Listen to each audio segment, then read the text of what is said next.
Hello everyone, I'm glad to be sharing as part of the Social Justice Saturday at First Unitarian Universalist Church of Columbus. I'm going to talk about reproductive freedom in Ohio and specifically about some of the work that NARAL Pro-Choice Ohio does. We are committed to working to guarantee every Ohioan the right to make personal decisions regarding a full range of reproductive choices, including preventing unintended pregnancy, bearing healthy children, and choosing legal abortion. We are grateful for the long history of support from First UU. Thank you. My name is Kel McConaughey. I also go by Kel, a nickname that's rather helpful since I started my job at NARAL as Development Director, as I'm the third Kelly to join our staff of 10. I've been a member of First UU for about 4 years, and I attend with my daughter Ami. We've really enjoyed our time in community and miss seeing everyone on Sunday, but glad we're all staying safe. I'm passionate about this work because I had access to reproductive health care when I was young, and it gave me the power to shape my educational choices and ultimately my life. So when I welcomed Ami into my life, I was absolutely ready, well, almost absolutely, but I was able to be the mother she deserved. But I suppose I never imagined parenting during a pandemic.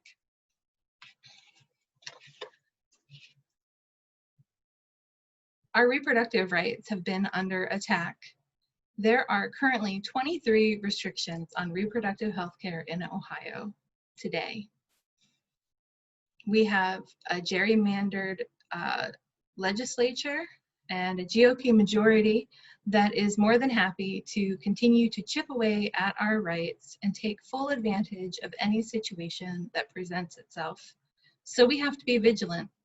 NARAL Pro-Choice Ohio is ready when anti-choice bills are introduced. We continue to connect and mobilize advocates across the state and are training new movement leaders. Our candidate endorsements help ensure voters elect pro-choice candidates, and through our Patients to Advocates program, we help people who've had an abortion tell their story to eradicate the shame that's often associated with it, because there's no shame in healthcare. And most recently, we launched a campaign to ban the use of tear gas in Ohio, an abortifacient and also causing other health implications. It was banned by the Geneva Convention in 1925, but our CPD continues to use it on peaceful protesters. I'm going to share some slides with all of you about our 2020 State of Choice report written by Ashley Underwood, our NARAL Pro-Choice Ohio's Research and Program Manager. This report is meant to be a resource for policymakers and leaders in healthcare. Just share this.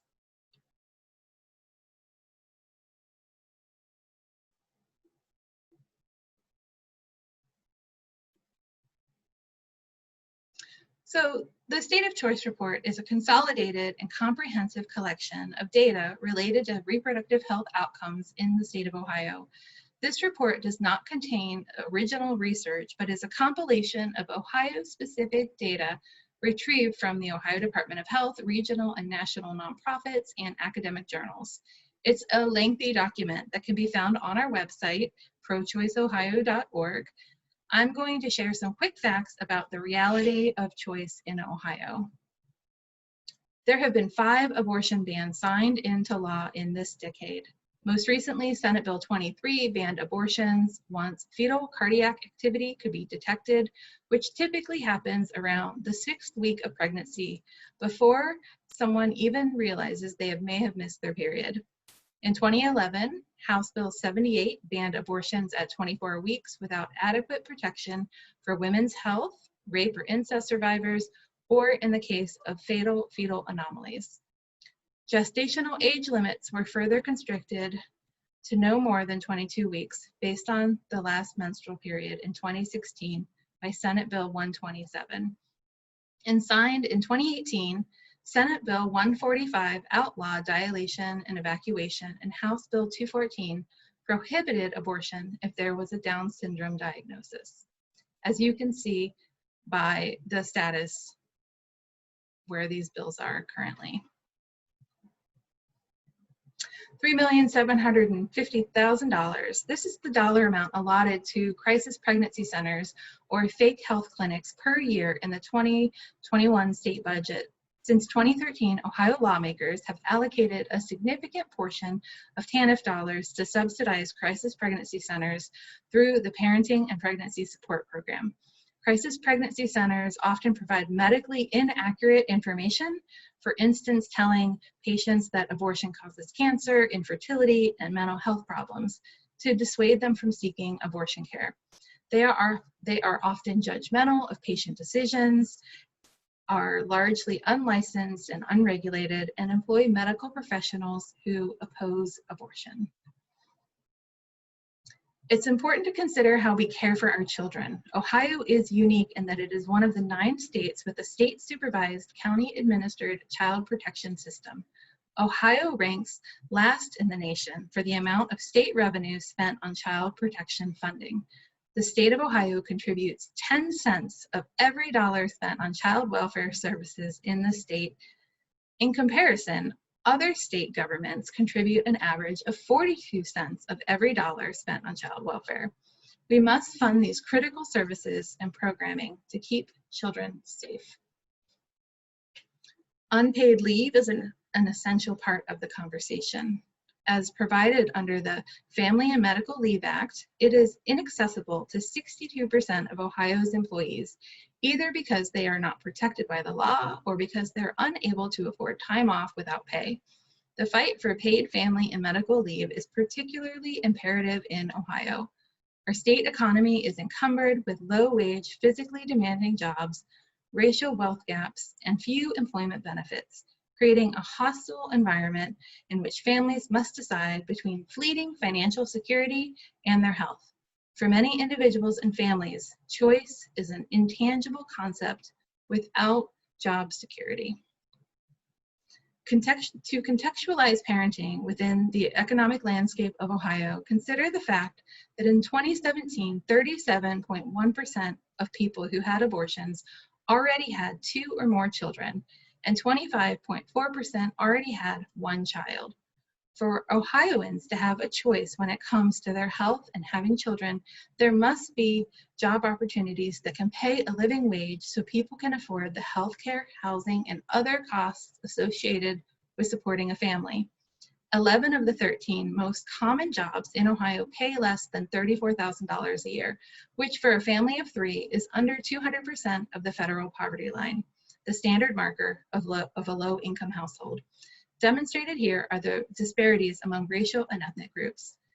These are the median incomes for race and ethnic groups in Ohio. At the top is the median income for Asian Ohioans, $54,000 is the median income for all Ohioans, and just over $40,000 for Latinx Ohioans. And falling below the 200% level of the federal poverty line are Black Ohioans at $32,000 a year. And unfortunately, data for Native American Ohioans is not available. We cannot overlook either this disparity nor missing data when considering reproductive choice. Based on the findings of this report, we offer 3 recommendations for improving the state of choice in Ohio. The state of Ohio must adopt a data-driven approach to state reproductive health care policies. Ohio has passing restrictive abortion policies, has too high an infant mortality rate, and woefully inadequate funding for the child welfare system. Instead of basing policy decisions on data and research, Ohio legislators advance biased policies that placate their political base. Data-driven policy would be a step in creating an Ohio in which reproductive health disparities are addressed and eradicated. Policy making is transparent and comprehensive, and state funding is used responsibly towards solving problems and creating real-time solutions. The state of Ohio must invest in research to clarify the relationship between dollars spent and changes in outcomes in the state. It is difficult to measure the true impact of reproductive health policy without adequate data collection procedures in place. Because public health outcomes are so closely tied to public spending, there must be in-depth research conducted on the relationship between dollars spent and changes in health outcomes in the state. This is necessary to better understand how government funding has both contributed to the current state of choice and is also necessary to forge funding streams that improve reproductive health outcomes for all Ohioans. And finally, the state of Ohio must honor the reproductive autonomy of every Ohioan. Restrictive, anti-choice legislation that closes clinics, censors medical providers, and incites abortion stigma creates a climate in which accessing abortion is unnecessarily difficult, costly, and stressful. Everybody deserves the right to the medical treatment they deem best for their body. Medical decisions should be informed by the recipient and their chosen provider, not by policymakers far removed from the lived reality of their constituents. Ohioans deserve to live in a state that honors their reproductive autonomy.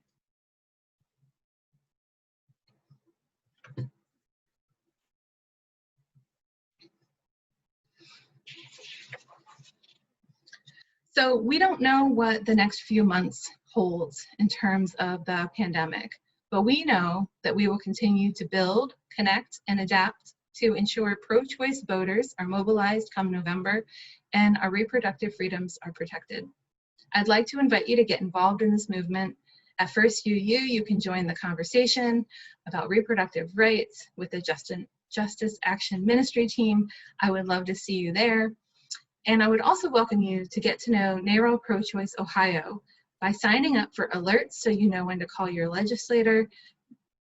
You can join us on our Facebook page and join our pro-choice parents webinar that's coming up. Listening to our podcast, NARAL's The Morning After, if you are a podcast kind of person. And then for folks that are on Instagram, check out our Summer of Repro, where we've got artists, comedians, and musicians who've taken over our page each week in support of our reproductive freedom. And finally, I've provided links for the resources and activities that I've mentioned, including my contact information, if you'd like to connect. Take care, everyone, and stay safe.